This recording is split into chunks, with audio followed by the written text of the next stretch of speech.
Hola, soy Julio Carmona Cerrato, director del Centro de Profesores y Recursos de Don Benito Villanueva, dependiente de la Consejería de Educación de la Junta de Extremadura, y también soy profesor adscrito en la Facultad de Formación del Profesorado en Cáceres de la Universidad de Extremadura. Quiero presentaros una propuesta formativa que se llevó a efecto en la Comunidad Autónoma Extremeña durante el periodo de confinamiento y que intentaba dar respuesta, ¿verdad?, a la situación provocada por el COVID-19. Es lo que hemos llamado a llamar las píldoras formativas. Creo que todos estamos de acuerdo en que los finales del año 2019 y todo este año 2020 van a quedar en los anales de la historia de la humanidad. Como decía el Programa de las Naciones Unidas para el Desarrollo, la pandemia de coronavirus del COVID-19 es la crisis de salud global mayor a la que hemos enfrentado desde la Segunda Guerra Mundial. También el mismo programa reconoce que no se trata solo de una crisis sanitaria, sino que es una crisis socioeconómica sin precedente y, desde luego, en el ámbito educativo tuvo un impacto enorme. De hecho, entre los días 11 y 13 de marzo de 2020, como bien conocéis, se clausuraron todos los centros educativos en España. Esto dejó entrever una serie de brechas digitales, entre otras. Fernández Enguita entiende que se produjo y que se evidenció una brecha en la necesidad de formación por parte del profesorado en el uso de tecnologías educativas y de su metodología.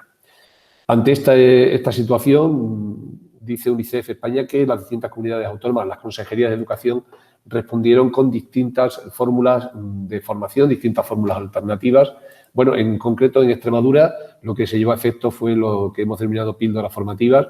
desde la red de formación del profesorado de Extremadura, los 18 CPR y los servicios de innovación en Mérida, más las unidades de programas educativas, pues se llevó a efecto este catálogo de píldoras que podéis ver aquí, 12 píldoras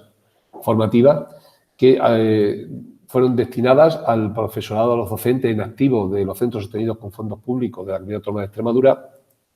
y que llegaron desde los finales de abril de 2020 hasta los principios de junio. En concreto fueron 5 semanas durante las que se desarrollaron esas 12 píldoras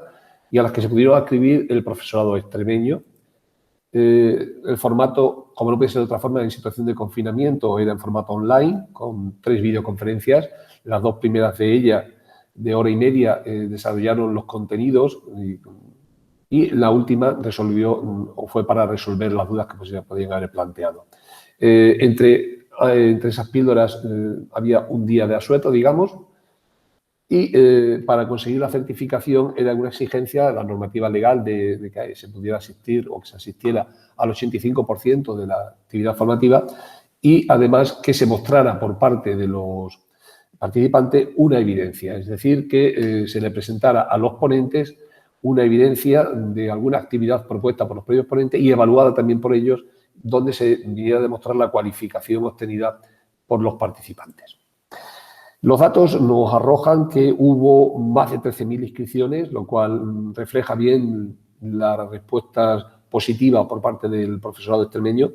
puesto que se podían adscribir a más de una píldora, a tantas como pudiesen compaginar dentro del horario en que estaban establecidas, y finalmente el número de participantes superó los 3.000, de los que el 82% lograron certificar.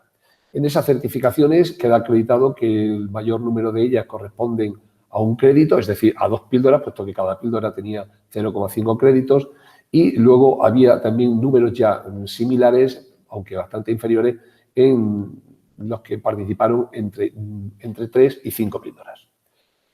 También, desde el punto de vista cualificativo, resulta muy interesante que el 95% de los participantes calificaron como útil para la práctica docente la formación recibida y que el 83% consideraba que les había ayudado a superar los retos de la enseñanza no presencial, retos que en esos momentos eran lo que se pretendía desde la Administración dar respuesta. Por tanto, tenemos que concluir que la formación, aunque básica, fue suficiente para que el profesorado pudiera continuar su labor, que era razonable en esa situación la dedicación que hubo que darle de tiempo a la formación, teniendo en cuenta que exigía mucha atención el alumnado, mucho tiempo el alumnado y también las familias, que el formato de la actividad resultó idóneo para el seguimiento de los contenidos, que se pudo comprobar la cualificación obtenida a través de las evidencias y que se valoró positivamente el que los ponentes estuviesen vinculados al aula y fueran expertos en herramientas digitales y en su metodología. De todo ello, cabe concluir que desde la Administración Contigo Extremeña se le ofreció a los docentes extremeños una formación que en aquellos momentos se demandaba y que respondió a sus intereses y a sus necesidades. Muchas gracias.